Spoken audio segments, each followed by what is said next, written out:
పరిశుద్ధుడు పరిశుద్ధుడని వేల కోట్ల దూతలతో కొనియాడబడుతున్న మా ప్రియ పరలోకపు తండ్రి, నీ దయగల పాదాలకు వందనాలు స్తోత్రములు చెల్లిస్తున్నాం నాయన. ఇక మధ్యకాల సమయంలో మా మధ్యలో సంచరిస్తున్న తన నీకు వందనాలు.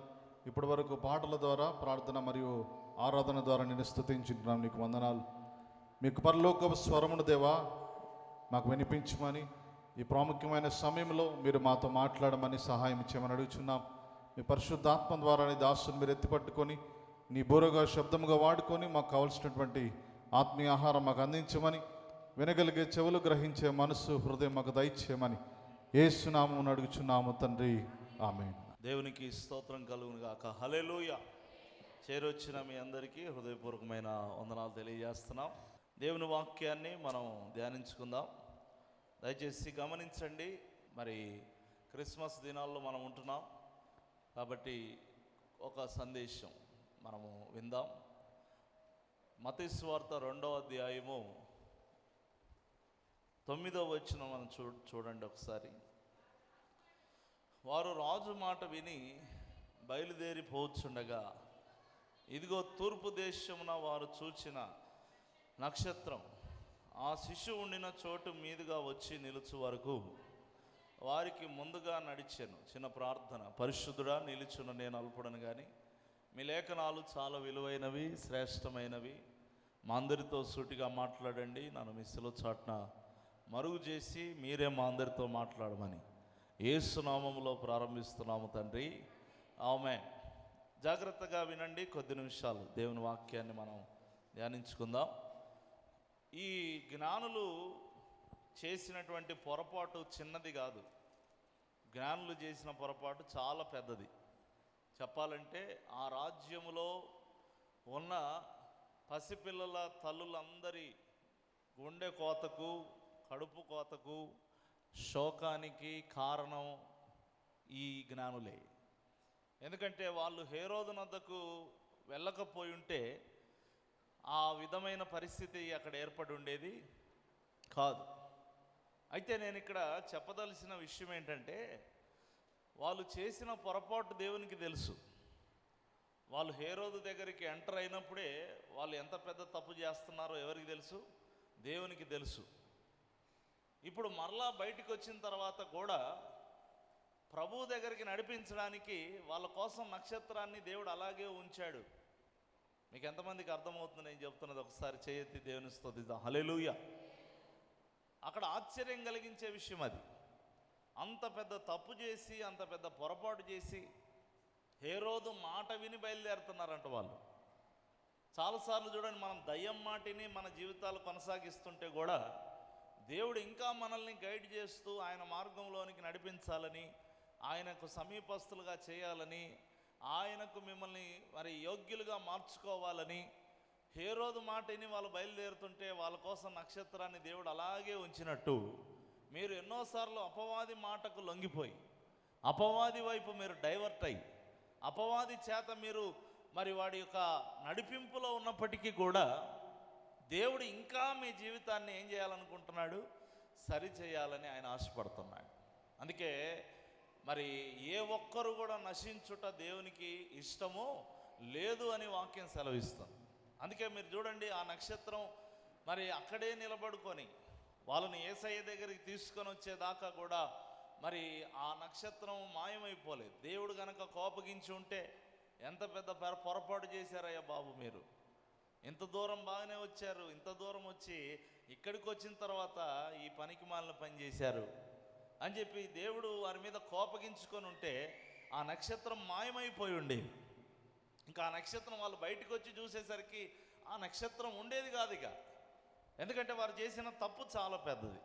మీకేం చెప్పదలుచుకున్నారంటే దయచేసి గమనించి, కొన్నిసార్లు మనం చేసిన పొరపాట్లను బట్టి, మనం చేసిన తప్పులను బట్టి ఒకవేళ మనుషులు మనల్ని త్రోసివేయచ్చు, తృణీకరించవచ్చు, కానీ దేవుడు మనల్ని ఎన్నడూ త్రోసివేయని ప్రేమగల దేవుడు. గట్టిగా చప్పట్లు కొడుతూ దేవుని హల్లెలూయా. ఆయన వారిని ప్రేమించాడు కాబట్టే యేసు ప్రభు వద్దకు వెళ్ళడానికి ఆయన ఇంకా కృప చూపుతూనే ఉన్నాడు.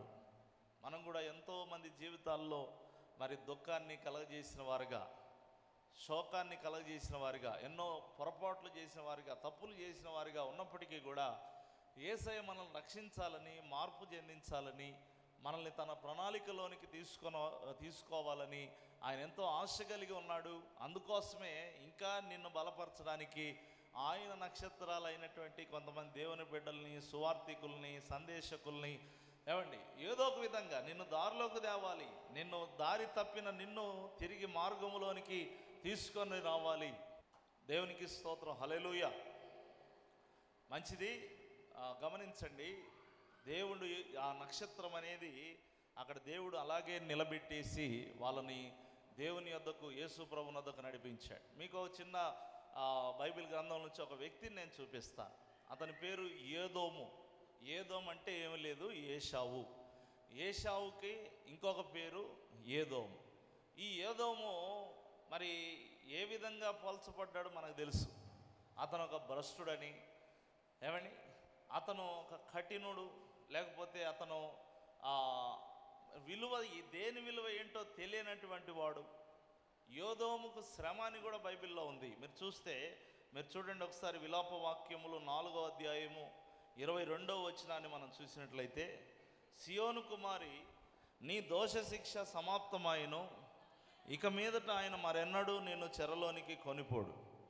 ఏదోము కుమారి నీ దోషమునకు ఆయన శిక్ష విధించును, నీ పాపములను ఆయన వెల్లడి పరచును. చూడండి, ఏదోము శిక్షకు పాత్రుడు. ఇంకా చెప్పాలంటే ఏదోము గురించి మనం చూసినట్లయితే అక్కడ ఎల్లప్పుడూ కూడా యుద్ధాలు, పోరాటాలు, గొడవలు, కలహాలు. కీర్తనలు 83వ కీర్తన 5వ వచనం 6వ వచనం చూసినట్లయితే ఏదోమీయులు, ఇష్మాయిలీలు, ఈ మోయాబీయులు, హిగ్రీయులు అనబడేటువంటి వీరు ఎప్పుడు కూడా విరోధంగా నిబంధన చేసుకొని కలహాలు, యుద్ధాలు చెలరేపేటువంటి వారు. వారికి సమాధానకరమైన మనసు ఉండదు. ఏదోము అనేటువంటి వాడు మరి చాలా టిపికల్ క్యారెక్టర్ అంటారు మన భాషలో చెప్పాలంటే. ఒకలాంటి వ్యక్తి, ఒకలాంటి కఠినమైన వ్యక్తి. అందుకే ప్రియమైన వారలారా, ఆ ఏదోము మామూలుగా శిక్షకు పాత్రుడని వెల్లడి ఆయను. శిక్షకు పాత్రుడు. ఈ ఏదోము భ్రష్టుడు అని కూడా వాక్యము సెలవిస్తుంది. అయినప్పటికీ ఆ ఏదోమును కూడా దేవుడు ఏం చేస్తున్నాడు? ప్రేమిస్తున్నాడు. దేవుని ప్రేమ నశించుచున్న వారి పట్ల ఎంతో ఉంది. నేను నాశనకరమైన వ్యక్తిని, నేను భయంకరమైన వ్యక్తిని, నేను ఎల్లప్పుడూ మార్పు చెందలేనటువంటి వ్యక్తిని అని నువ్వు అనుకుంటున్నావా?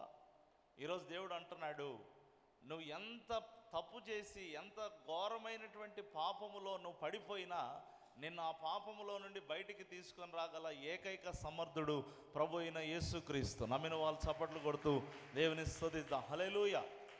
ఈ ఏదోము విషయంలో దేవుడు చూపిన కృప, ఆనాడు జ్ఞానుల విషయంలో దేవుడు చూపిన కృపతో పోల్చి నేను చెబుతున్నాను. జ్ఞానులు చేసింది కూడా చాలా పెద్ద తప్పు, ఏదోము కూడా చాలా కఠినుడు. వాక్యంలో కనుక మీరు చూసినట్లయితే న్యాయాధిపతుల గ్రంథం 11:17లో అటు గుండా వెళ్తామని ఇశ్రాయేలీయులు అడిగితే వాళ్ళేమి రాజ్యం అడగలేదు, లేకపోతే ఆహారం అడగలేదు, లేకపోతే ఏదైనా సదుపాయాలు అడగలేదు, ఉద్యోగాలు అడగలేదు, మేము ఇక్కడ నివసిస్తామని అడగలేదు. ఏదోము రాజును వాళ్ళు ఏమడిగారంటే, ఇటువైపు వెళ్తామయ్యా, మేము ప్రయాణం చేస్తున్నాం, మాకు దారిలో వెళ్ళడానికి మాకు కాస్త స్థలం ఇస్తే, మీ రాజ్యం గుండా వెళ్తే మాకు కొంచెం ప్రయాణం భారం తగ్గుతుంది, మీ గుండా వెళ్ళడానికి మాకు అవకాశం ఇవ్వు అంటే ఏదోము రాజు వారిని వెళ్ళనివ్వలేదు అని ఉంది బైబిల్లో. చదవండి. అప్పుడు ఇశ్రాయేలీయులు ఏదోము రాజునొద్దకు దూతలను పంపి నీ దేశము గుండా పోవుటకు వాళ్ళు రిక్వెస్టింగ్ అడుగుతున్నారు. దయచేసి, ఎట్లా అడుగుతున్నారు? దయచేసి నాకు సెలవిమ్మని అడగగా ఏదోము రాజు ఒప్పుకొనలేదు. మోయాబు రాజునొద్దకు అట్టి వర్తమానమే పంపిరి, అతడు కూడా నేను సెలవియ్యనని చెప్పెను. ఈ మాట చూడండి. అంటే బాగా ఏదోమో మోయాబీయులతో, ఈ భయంకరమైన వాళ్ళతో కలిసిపోయినాడు అనమాట. వాళ్ళు చాలా ప్రేమతో అడుగుతున్నారు, రిక్వెస్టింగ్ అడుగుతున్నారు. సహాయం చేసే గుణం లేదు, కఠినమైన గుణం ఉంది, భ్రష్టత్వం ఉంది, శిక్షకు పాత్రుడుగా ఉన్నటువంటి వాడు. ఇటువంటి వ్యక్తిని దేవుడు ఎలా ప్రేమించాడో నేను ఈరోజు చెప్పి ముగిస్తా. ఇంత ఘోరమైన వ్యక్తిని దేవుడు ఎంత ప్రేమించాడు. ఈనాడు యేసు ప్రభు ఈ లోకానికి రావడానికి ముఖ్య కారణం ఏంటంటే పాపులను పిలవడానికి ఆయన వచ్చాడు. గట్టిగా చప్పట్లు కొడుతూ దేవుని స్తుతిద్దాం. హల్లెలూయా. పాపులను నశించుచున్న వారిని, ఆ పాపములో భయంకరమైనటువంటి ఉగ్రత దాగి ఉందని తెలియక అల్పకాల పాప భోగములకు మరి భ్రమపరుస్తున్న సాతాను యొక్క ఉచ్చులో బిగించబడిన వారిని, నిజమైన సంతోషాన్ని ఎరగక తాత్కాలికమైనటువంటి సుఖభోగాల కొరకు మరి వారి జీవితాన్నే నాశనం చేసుకుంటున్నటువంటి వ్యక్తులను తిరిగి దేవుడు రక్షణలోకి నడిపించడానికి, చేసిన తప్పులను ఆయన మరి శిక్షించకుండానే కృపలోనికి నడిపించడానికి దేవుడు ఈ లోకానికి దిగి వచ్చాడు. జ్ఞానులకు ఏ విధమైన శిక్ష విధించలేదు, వారిని వేరొక మార్గమున పంపించేశాడు అంతే. వారి వల్ల ఎంతో నష్టం జరుగుతుందని తెలిసినప్పటికీ కూడా దేవుడు వారిని తిరిగి హేరోదుకు అప్పగించడం కానీ, లేకపోతే వారి మీదకి ఏదన్నా శిక్ష రప్పించడం కానీ చేయలేదు. అందుకే మన విషయంలో కూడా దేవుడు అంటున్నాడు, మీ పాపముల విషయంలో నేను మిమ్మల్ని తీర్పు తీర్చను. గట్టిగా చప్పట్లు కొడుతూ దేవుని స్తుతిద్దాం. హల్లెలూయా. అయితే మీరు ఆ పాపాన్ని విడిచిపెట్టండి. అమ్మా, ఒకరైనా నీ మీద రాయి వేయలేదా? ఒకరైనా నిన్ను రాయి వేయలేదా? నేను కూడా వెయ్యను, నాకు హక్కు ఉంది. నేను వేయొచ్చు నీ మీద రాయి, అంటే నేను తీర్చొచ్చు నీకు తీర్పు, నేను విధించవచ్చు నీకు శిక్ష, నేను అమలు చేయొచ్చు నీ మీద ఉగ్రత. కానీ వాళ్ళని ఆపింది దేనికోసం? నేను శిక్షించడానికి కాదు, వాళ్ళని ఆపిందే నేను ఆపడం కోసం అని చెప్పి దేవుడు ప్రభు అయిన యేసుక్రీస్తు ఆ వ్యభిచారి అయిన స్త్రీ మీద శిక్ష లేకుండా రక్షణ ఇచ్చాడు. శిక్షించి రక్షణ ఇస్తాడనే తప్పుడు బోధ ఒకటి ఉంది. తప్పుడు బోధ అనే చెప్తాను నేను. మీరు చాలా పాపాలు చేశారు కదా, ప్రభు దగ్గర ఒప్పేసుకున్నారు కదా, మీరు రక్షణ పొందారు కదా, ఇప్పుడు పరలోకానికి దేవుడు తీసుకెళ్లాలంటే మిమ్మల్ని భూమి మీదే చాలా రోజులు శిక్షిస్తాడు అని చెప్పే బోధకులు కూడా ఉన్నారు, మీరు విని ఉంటారు కూడా. అది చాలా తప్పుడు బోధ. దేవుని ప్రేమ అంటేనే శిక్ష రద్దు చేసే, శిక్ష కాస్త అమలు చేస్తాను కాస్త తగ్గిస్తాను అనే మరి అర్థం ప్రేమ కాదు ఆయనది. ఆయనది సమృద్ధి అయిన ప్రేమ. గట్టిగా చప్పట్లు కొడుతూ దేవుని స్తుతిద్దాం. హల్లెలూయా. కాబట్టి ఇక్కడ మనం చూసినట్లయితే ఏదోము మీద దేవుడు ఎలాంటి ప్రేమ చూపాడు ఒకసారి మీరు చూస్తారా? ద్వితీయోపదేశకాండం 23వ అధ్యాయము 7వ వచనం. త్వరగా మనం కొన్ని విషయాలు చెప్పి ముగిస్తాను. ఏదోమీయులు నీ సహోదరులు గనక వారిని ద్వేషించకూడదు. చూడండి, ఏదోమీయులు నీ సహోదరులు గనక వారిని ఏం చేయకూడదు అంటున్నాడు దేవుడు, ద్వేషించకూడదు. అంటే మరి వాడు కఠినుడు కదయ్యా, వాడు మరి ఏమాత్రం సహాయం చేయాలనే మంచి మనస్సు లేనివాడు, దుర్మార్గుడు, దుశ్చర్యలు చేసేవాడు, భ్రష్టుడు, వ్యభిచారి, అటువంటి ఏదోమీయులను ద్వేషించకూడదంటే ఎలా కుదురుద్ది అని అనుకోకూడదు. దేవుడే చెప్తున్నాడు. దేవుడు వారి పట్ల చూపుతున్న ప్రేమ. ఇప్పుడు ఇశ్రాయేలులకే ద్వేషించొద్దని చెప్పిన దేవుడు, ఇక దేవుడు ద్వేషిస్తాడా వాళ్ళని? మీరు చెప్పండి. దేవుడు ముమ్మాటికి వాళ్ళని ఏం చేయడు? ద్వేషించడు. ఈ లోకం ఒకవేళ ద్వేషించవచ్చు నీ పాపాన్ని బట్టి, నీ యొక్క తప్పులను బట్టి, కానీ దేవుడు నిన్ను ప్రేమిస్తున్నాడు. ఎందుకంటే ఆ ప్రేమను నువ్వు ఛాన్స్గా తీసుకోవడానికి కాదు, నువ్వు మార్పు చెందడానికి, నువ్వు రక్షణ పొందడానికి. గమనించండి, కృపను నిరర్ధకం చేయొద్దండి. కృపను మీరు మరి ఒక అడ్వాంటేజ్ లాగా, గ్రాంటెడ్గా మీరు తీసుకోవద్దండి. కృప విస్తరించి ఉన్నదని పాపము చేయుట తగదు, వాక్యం సెలవిస్తుంది. అసలు కృప ఇచ్చిందే పాపమును విరుగుడుగా ఇచ్చాడు. పాప శిక్షకు మరి పరిహారంగా దేవుడు కృపనిస్తే, పాపానికి మరి ఉపయోగపడే విధంగా కృపను మరి దాన్ని దుర్వినియోగం చేసేటువంటి వారు చాలామంది ఉన్నారు. అందుకే ఆ బోధలు తప్పుడు బోధలుగా ఎంచబడతా ఉన్నాయి. మీరు గమనించండి, దేవుడు తెలియజేస్తూ ఉన్నాడు ఇక్కడ, ఏదోమును ద్వేషించకూడదు అనేసాడు. అతను చెడ్డవాడైనప్పటికీ, అతను ఎంత దుర్మార్గుడైనప్పటికీ అతన్ని ఏం చేయకూడదు? ద్వేషించకూడదు. మన జీవితంలో కూడా మరి ఎవరన్నా చెడ్డవారు మీకు ఎదురవుతున్నప్పుడు, మిమ్మల్ని అనవసరంగా నిందిస్తున్నప్పుడు, దూషిస్తున్నప్పుడు, వాళ్ళ దారిన వాళ్ళని వదిలేసేయండి. వాళ్ళని ద్వేషించి ప్రార్థనలు చేయొద్దండి. వాళ్ళని ద్వేషించి పక్కన వాళ్ళతో మాట్లాడొద్దండి. ఒకవేళ ఎవరన్నా ఏదన్నా అన్నా కూడా అయిపోయిందండి వదిలేసేయండి అని చెప్పేసేయండి అంతే. దేవుని బిడ్డవైతే నీలో పగలు ప్రతీకారాలు ఉండకూడదు. నీలో ఏ విధమైనటువంటి, కొంతమంది అయితే ద్వేషపు ప్రార్థనలు చేస్తారు. ఏదోము లాంటి వారికి విషయంలో దేవుడు తెలియజేస్తున్నాడు, వాళ్ళను ద్వేషించకూడదు. బలహీనులను, పాపులను క్రైస్తవుడుగా, క్రైస్తవురాలిగా నువ్వేం చేయాలి? ప్రేమించాలి, ప్రేమ చూపించాలి అని ప్రభు పేరట నేను తెలియజేస్తా ఉన్నాను. ప్రేమైన వాళ్ళారా, దేవుడి దినాన మనతో సూటిగా మాట్లాడుతున్నాడు. కఠినులను ప్రేమించే గుణం నీకుందా? జాన్ వెస్లీ పేరు మీకు తెలుసా? ఈనాడు చాలామంది మంచి మంచి దైవజనులు ఆ పేరు పెట్టుకున్నారు. ఎవరు జాన్ వెస్లీ? అసలు ఫస్ట్ జాన్ వెస్లీ ఎవరు మీకు తెలుసా? చాలామందికి తెలియదు. మన తెలుగు జాన్ వెస్లీలు మనకు తెలుసు, దైవజనులు మంచివాళ్ళు. ఆ జాన్ వెస్లీ గురించి కాదు నేను చెప్పేది. సుజన్ వెస్లీ కుమారుడైన జాన్ వెస్లీ. ఆ జాన్ వెస్లీ గురించి చెప్పమంటారా? అతనికి ఉన్న గొప్ప చరిత్ర ఏంటో తెలుసా? విప్లవము విపరీతంగా పెట్టరేగిపోతున్న దినాలు అవి. ఇప్పుడు ఇంటర్నెట్ కనుక రెచ్చిపోతున్నట్టు అప్పుడు విప్లవం రెచ్చిపోతుంది. ఎక్కడ చూసినా మరి కత్తి కొడవలికు సింబలేగా, ఎక్కడ చూసినా ఏమండి కమ్యూనిజం పెరిగిపోతుంది.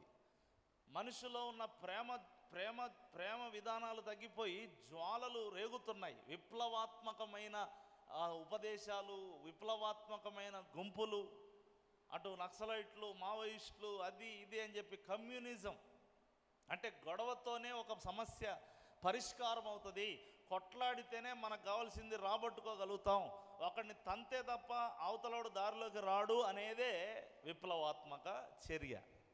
అటువంటి విప్లవాన్ని నీళ్లు జల్లి చల్లార్చినోడు జాన్ వెస్లీ. గట్టిగా చప్పట్లు కొడుతుంది అని. హల్లెలూయా. కమ్యూనిజాన్ని అలా ఆర్పివేసి యేసయ్య ప్రేమ జ్వాలలను నింపినవాడు జాన్ వెస్లీ. ఈరోజు నేను తెలియజేస్తున్నాను, దేవుడు ప్రేమను నేర్పుతాడు. విప్లవాత్మకంగా నీ కుటుంబంలో నువ్వు ప్రవర్తించే ఒక భార్యగా నువ్వు ఉన్నావు, విప్లవాత్మకంగా ప్రవర్తించే ఒక భర్తగా నువ్వు ఉన్నావు, ఒక యవనస్తుడివి. అందుకే విప్లవాత్మకంగా నీ తల్లి మీదకి లేస్తావు. దేవుడు తెలియజేస్తున్నాడు, అయినప్పటికీ కూడా ద్వేషించొద్దండి. ఏదోమును కూడా దేవుడు ఏం చేస్తున్నాడు? ప్రేమిస్తున్నాడు. నిజమేనండి, నా భర్త ఏదోము లాంటి వాడు, నా భార్య ఏదోము లాంటిది, నా పిల్లలు ఏదోము లాంటి వాళ్ళు, అయినప్పటికీ నేను వాళ్ళను ద్వేషించను అని తీర్మానం తీసుకోండి. దేవునికి స్తోత్రం. హల్లెలూయా. ద్వేషించకూడదనే దీవెన ఏదోముకు దేవుడు ఇచ్చాడు.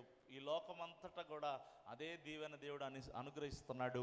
మరి పాప భారం మోసుకొనుచున్న సమస్త జిల్లారా నా దగ్గరకు రండి, నేను మీకు విశ్రాంతిని కలగజేస్తాను అన్నాడు. మరి ప్రియమైన వారలారా, అదే నిజమైన రక్షణ, అదే క్రిస్మస్. దేవునికి స్తోత్రం. హల్లెలూయా.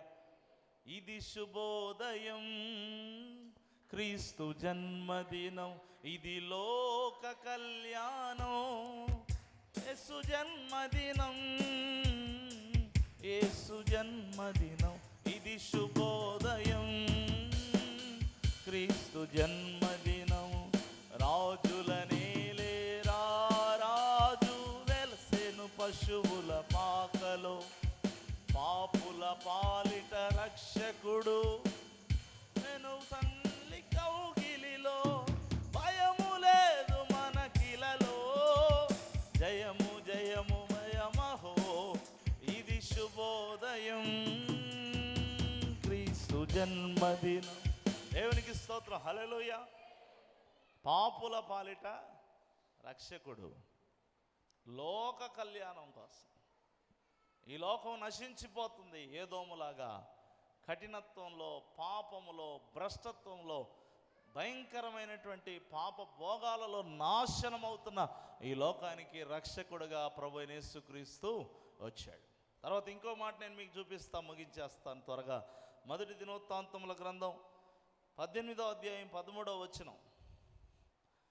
దావీదు ఏదోములో కావలి సైన్యమును ఉంచెను, ఎదోమీయులందరూ అతనికి సేవకులైరి, దావీదు పోయిన చోట్లనెల్లా యెహోవా అతన్ని రక్షించాను. గట్టిగా చప్పట్లు కొడుతూ దేవుని స్తుతిద్దాం. హల్లెలూయా. ఎదోములో కావలి సైన్యాన్ని ఉంచాడంట దావీదు. ప్రేమైన వర్లరా, నీవు ఏదోము లాంటి వాడవని దేవుడు నిన్నలా గాలికి వదిలేయలేదు. నేను ఇంకనూ ఆయన భద్రపరుస్తున్నాడు. ఇంకా నక్షత్రం అక్కడే ఉంది, అది గుర్తుపెట్టుకోండి. నువ్వు ఏదోములాగా కఠినమైన వ్యక్తివైనా, భ్రష్టత్వంలో ఉన్న వ్యక్తివైనా, ఇంకా నక్షత్రం అక్కడే ఉంది. ఎందుకంటే నిన్ను భద్రపరచాలని దేవుడు డిసైడ్ అయ్యాడు. నువ్వు దారి తప్పినా కూడా నేను తిరిగి బలపరచాలని దేవుడు నిర్ణయించుకున్నాడు. కాబట్టి ఏదోములో కావలి సైన్యాన్ని దావీదు పెట్టాడు. ఏదోమును దావీదు ప్రేమించాడు. ఏదోము లాంటి మనల్ని యేసయ్య ప్రేమించాడు. ఈరోజు మనం ఆ విషయాన్ని గ్రహించాలి. అయ్యా, నేను బలహీనుణ్ణి, నేను ఒక పాపిని, నేను ఒక భక్తి లేని దాన్ని, నా కోసం ఎంత కావలి ఉంచావు. ఈ 2024 సంవత్సరం అంతా నన్ను కాపాడావు, రక్షించావు అని చెప్పి మనం దేవునికి కృతజ్ఞతలు చెల్లించాలి. ఎందుకంటే అసలు మనకు కావలి ఉంచకూడదండి దేవుడు. వాళ్ళు చేసిన తప్పుకు ఆ నక్షత్రాన్ని అక్కడ ఉంచకూడదు, దేవుడు తీసేయాలి. మన కోసం దేవుడు ఏ కావలి ఉంచకూడదు, ఏ కృప ఉంచకూడదు మనం చేసే ఆ పొరపాట్లకు, తప్పులకు. కానీ దేవుడు ఇంకా మనల్ని ప్రేమిస్తున్నాడు. అది ఆయన చూపుతున్న ప్రేమ, భద్రత. కావలి సైన్యమును దావీదు ఉంచినట్టుగా దేవుడు నీ చుట్టూ దేవదూతలను కావలి ఉంచాడు. ఇంకో మాట కూడా అక్కడ రాయబడింది, వారు అతనికి సేవకులైరంట. మనం కూడా మార్పు చెందాలి. ఎంతకాలం ఏదోములాగా ఉంటావు, కఠినంగా ఉంటావు, ఆ పాపములో ఆనందిస్తావు, లోక సంబంధమైన జీవితంలో నీ జీవితాన్ని నాశనం చేసుకుంటూ ఉంటే నీ జీవితం ఎక్కడికి కూడా అక్కరకు రాని ఆ స్థితిలోనికి వెళ్ళిపోద్ది. పూర్తి నాశనం నీ మీదకి రాకముందే ఏదోమీయులు దావీదుకు సేవకులైనట్టుగా నీవు దేవునికి సేవలో వాడబడే వ్యక్తి అవుదువుగాక. దేవునికి స్తోత్రం, హల్లెలూయా. కఠిన హృదయాన్ని తీసివేసుకోండి, భ్రష్ట హృదయాన్ని తీసివేసుకోండి. శిక్షకు మేము పాత్రులము అనేటువంటి నడిపింపులో నుండి పక్కకు వచ్చేయండి. మేము దేవుని సేవకు పాత్రులం, మేము దేవుని కృపకు పాత్రులం, మేము దేవుని కొరకు వెలిగే జ్యోతులం అని మీరందరూ కూడా మార్పు చెందాలి, రక్షించబడాలి. ఏదోమి ఏ స్థితిలో నుండి ఏ స్థితిలోనికి దేవుడు ఆశీర్వదించాడు. ఏదోమీయులు దావీదుకు సేవకులయ్యారు. నీవు ఏదోము లాంటి కఠినుడవైనా, కఠినరాలవైనా, భ్రష్టురాలవైనా ఒక చిన్న తీర్మానం తీసుకో. దేవునికి నువ్వు సేవ చేయి, దేవుని కొరకు వాడబడు, దేవుని కొరకు పని చేయి. ఈ లోకంలో నువ్వు ఏమి తీసుకురాలేదు, ఏమి తీసుకొని పోలేవు. ఇది అశాశ్వతమైన లోకం. ఇక్కడ బడాయిపోతే ఏం సాధించేది లేదు. మీరు గమనించండి, నీ యవ్వన కాలం కొద్ది సంవత్సరాలే ఉంటుంది, నీ అందం కొద్ది సంవత్సరాలే ఉంటుంది. నీ వెండి బంగారాలు ఎవరు నీతో పాటు సమాధిలో పెట్టరు. నీకున్న ఆస్తి పత్రాలు నీ వెంట రావు, ఏది నీ వెంట రాదు. బ్రతికే నన్నాళ్ళు మనం ఆశీర్వదించబడాలి, దీవించబడాలి, మరియు పరలోకం చేరాలంటే క్రీస్తును సొంత రక్షకునిగా అంగీకరించి ప్రభు కొరకు సేవ చేస్తూ ఆయన మహిమార్థమై జీవించడం తప్ప ఈ జీవితానికి నిజమైన పరమార్థం ఇంకొకటి నువ్వు ఎక్కడ ఎతికినా దొరకదు. గట్టిగా చప్పట్లు కొడుతూ దేవుని స్తుతిద్దాం, హల్లెలూయా. అందుకే అన్నీ చెప్తూ లాస్ట్లో జ్ఞాని అయిన ప్రసంగి సొలొమోను చెప్పిన మాట, దేవుని యందు భయభక్తులు కలిగి ఉండుట ఇదియే అన్నాడు. ఏమన్నాడు? ఇదియే అంటే ఇదొక్కటే మానవ కోటికి విధి, ఇంకా వేరే గత్యంతరం లేదు. ఇంకా నువ్వు ఎందులో సంతోషం లేదు, ఎందులో నీ జీవితానికి విలువ లేదు. అది తాత్కాలికం. ఒకసారి మీరు తీర్మానం తీసుకోవాలని మనవి చేస్తూ ఉంటున్నాను. తర్వాత ఇంకొక మాట చెప్పి నేను త్వరగా ముగించేస్తాను. ఆమోసు గ్రంథం 9వ అధ్యాయము 11వ వచనాన్ని మనం చూద్దాం. పడిపోయిన దావీదు గుడారమును ఆ దినమున నేను లేవనెత్తి దాని గోడను బాగు చేసి, ఇప్పుడు చూడండి, ఏదోము శేషమును నా నామము ధరించిన అన్యజనులందరినీ నా జనులు స్వతంత్రించుకొనున్నట్లు. దేవునికి స్తోత్రం, హల్లెలూయా. ఏదోమీయులు దేవుని నామాన్ని ధరించుకున్నారంట. మీకు ఎంతమందికి అర్థమవుతుందో ఒకసారి చేయెత్తి దేవుని స్తుతిద్దాం, హల్లెలూయా. ఏదోమీయులు ఎంత దుర్మార్గులో మనకు తెలుసు. వాళ్ళు ఇప్పుడు ఎలా మారిపోయారు? దేవుని నామాన్ని ధరించుకున్నారు, దేవుని నామాన్ని ధరించుకున్నారు. తుమ్మ కర్రతో చేయబడిన మందసం బంగారపు పోతను ధరించుకుంది. లోపట బంగారమే, వెలుపట బంగారమే. యేసయ్యను వారిగా ఏదోమీయులు మారినట్లుగా మనం కూడా యేసయ్య నామాన్ని ధరించుకోవాలి. యేసయ్యను మన సొంత రక్షకునిగా అంగీకరించాలి. యేసయ్య నామం ప్రీతి గల నామం, సాటిలేని నామం, మధుర నామం మన యేసయ్య నామం. గల నామం, సాటిలేని నామం, మధుర నామం. మధురం మధురం యేసయ్య నామం, మధురం మధురం. దేవునికి స్తోత్రం. హల్లెలూయా. ఏదో మీలు గురించి నేను చెప్తూ వస్తున్నాను. ఇంకొక మాట చెప్పి ముగిస్తాను. మనకున్న కొద్దిపాటి సమయంలో ఏదో మీలు తప్పించుకున్న వారు అని కూడా వాక్యం సెలవిస్తుంది. దానియేలు గ్రంథంలో ప్రవచనాత్మకమైన గ్రంథం. పరలోకములో ప్రవేశిస్తున్నట్టు కూడా దేవుడు వారికి మాట ఇచ్చాడు. అంటే వారు ఆధిక్యత పొందారు. 11వ అధ్యాయము 41వ వచనం చదవండి. అతడు ఆనంద దేశమున ప్రవేశించుట వలన అనేకులు కూలుదురు గాని, ఈ మాట చూడండి, ఏదోమీయులను, మోయాబీయులను, అమ్మోనీయులలో ముఖ్యులను అతని చేతిలో నుండి తప్పించుకొనెదరు. దేవునికి స్తోత్రం. హల్లెలూయా. దయచేసి గమనించండి. ఏదోమీయులు తప్పించుకుంటారని వాక్యము సెలవిస్తూ ఉంది. మీరు కూడా తప్పించబడాలి. ఉగ్రత నుండి, నరకము నుండి, శిక్ష నుండి మీరేమవ్వాలి? తప్పించబడాలి. తప్పించబడాలంటే దేవుని నామాన్ని మీరు ధరించుకోవాలి.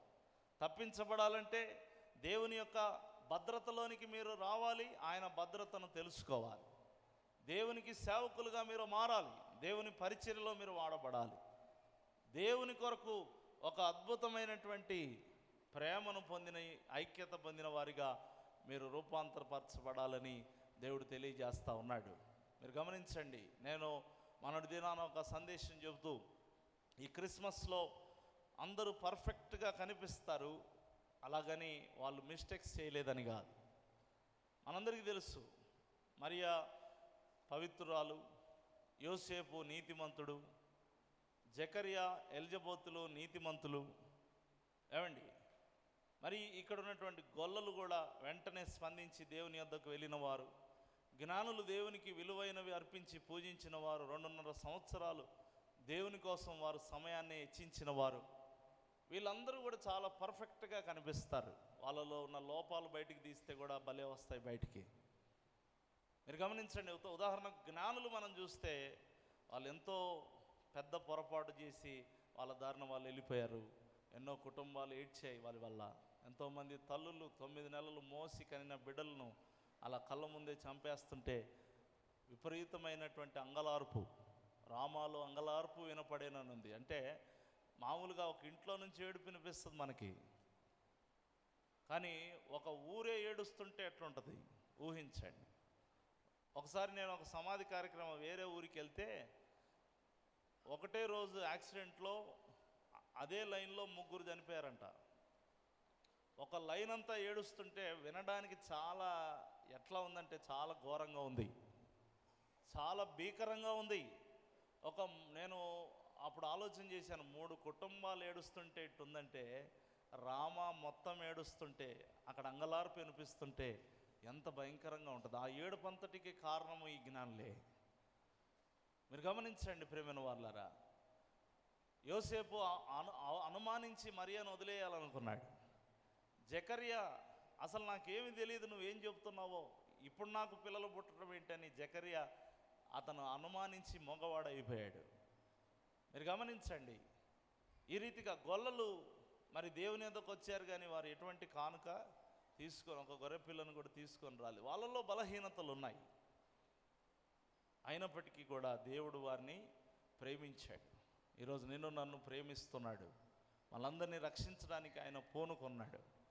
మనందరం నశించడం ఆయనకు ఇష్టము లేదు. కాబట్టి మనందరం కూడా చిన్న తీర్మానం తీసుకుందాం. క్రిస్మస్ అంటే ఒక పండుగ మన దేహానికి, మన ఇంటికి కాదండి, మన హృదయానికి అది పండుగ. మన హృదయానికి అది పండుగ, మన ఆత్మకు అది పండుగ, ప్రాణాత్మ శరీరాలకు అది నిజమైన పండుగగా మారినప్పుడే నిజమైన క్రిస్మస్ నువ్వు చేసుకోగలుగుతావు. ప్రార్థన చేసుకుని అందరూ కూడా మోకరించినట్లయితే ఒక చిన్న తీర్మానంతో మనం ప్రార్థన చేసుకుందాం.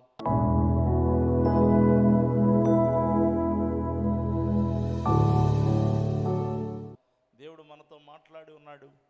జ్ఞానులు చేసిన పెద్ద పొరపాటు కానీ వారి మీదకి చిన్న శిక్ష కూడా దేవుడు రానివ్వలేదు. శిక్షను తప్పించే దేవుడు, ఉగ్రతను తప్పించే దేవుడు, తీర్పులోనికి రాక జీవములోనికి దాటించే దేవుడు. అయితే ఆయన బోధను వినాలి, ఆయన మాటను వినాలి.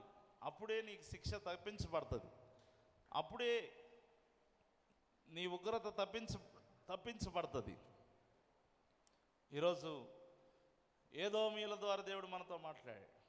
ఏదోము చెడ్డవాడని, భ్రష్టుడని, కఠినుడని, సహాయం చేయని వాడని, ఎంతో భయంకరమైన వాడని, ఎర్రని వాడు అంటే ఎరుపు మరి ఎంతో ప్రమాదానికి గుర్తు. ఎర్రని వాడని వాక్యం సెలవిస్తుంది. అటువంటి ఎదోమీయులను దేవుడు ప్రేమించాడు, వారిని ద్వేషించొద్దని చెప్పాడు. వారికి భద్రతను కావలి సైన్యాన్ని దావీదు ద్వారా ఉంచాడు. వారిని సేవకులుగా దేవుడు చేర్చుకున్నాడు. దేవుని నామం ధరించేవారిగా దేవుడు వారిని ఆశీర్వదించాడు. అంతేకాదు, దేవుని ఉగ్రత నుండి తప్పించబడేవారిగా దేవుడు వారిని శేషముగా అంటే మిగిలి పక్కకు తప్పించుకున్న వారిగా దేవుడు ఏర్పాటు చేశాడు. ఈరోజు మనం గ్రహించాలా, మనం కూడా తీర్మానం తీసుకుందాం. ఎంతకాలం ఏదోము లాంటి జీవితాన్ని జీవిస్తాం? ఒక చిన్న తీర్మానం, అయ్యో తండ్రి, జ్ఞానులు పొరపాటు చేసిన ఇంకా నక్షత్రం వారి కొరకు అలాగే నిలబడి ఉందయ్యా. యేసయ్య వద్దకు చేర్చేదాకా ఆ నక్షత్రం పక్కకి వెళ్ళలేదు. మేము ఎన్ని పొరపాట్లు చేసినా మా కొరకు ఇంకా నీతి సూర్యుడు ఉదయిస్తూనే ఉన్నాడు. ఇంకా దేవుని బిడ్డలుగా నక్షత్రాలు మమ్మల్ని ఇంకా బలపరుస్తూనే ఉన్నారు. మేము నశించుట నీకు ఇష్టం లేదు కనుక మీరు చూపుతున్న ప్రేమను బట్టి స్తోత్రాలు. విత్తబడిన వాక్యాన్ని నీరుగట్టి ఫలింపచేయండి. దేవా, నన్ను క్షమించయ్యా. ఒక్క చిన్న మాట ప్రార్థన చేయాలండి. సంవత్సరం ముగింపులో ఉన్నాం. ఈరోజు చూడలేక ఎంతోమంది మరణించారు. ధనవంతులు, గనులు, జ్ఞానవంతులు, గొప్ప గొప్ప ఆధిక్యతలు, అధికారాలు గలవారు చనిపోయారు. దేవుడు నీకు ఆయుష్కాలం ఇచ్చి 2025వ సంవత్సరంలో కూడా దేవుడు నిన్ను నడిపించబోతున్నాడంటే ఒక చిన్న తీర్మానంతో అడుగు వేయి. ఏదోములాగా ఉండవద్దు, మార్పు చెందు. ఏదోము మార్పు చెందినట్టుగా మార్పు చెందు. దేవుని బిడ్డలుగా మార్పు చెందు. దేవా, విత్తబడిన వాక్యం నీరుగట్టి ఫలింపచేయమని యేసు నామములో పొంది ఉన్నాము తండ్రి, ఆమేన్.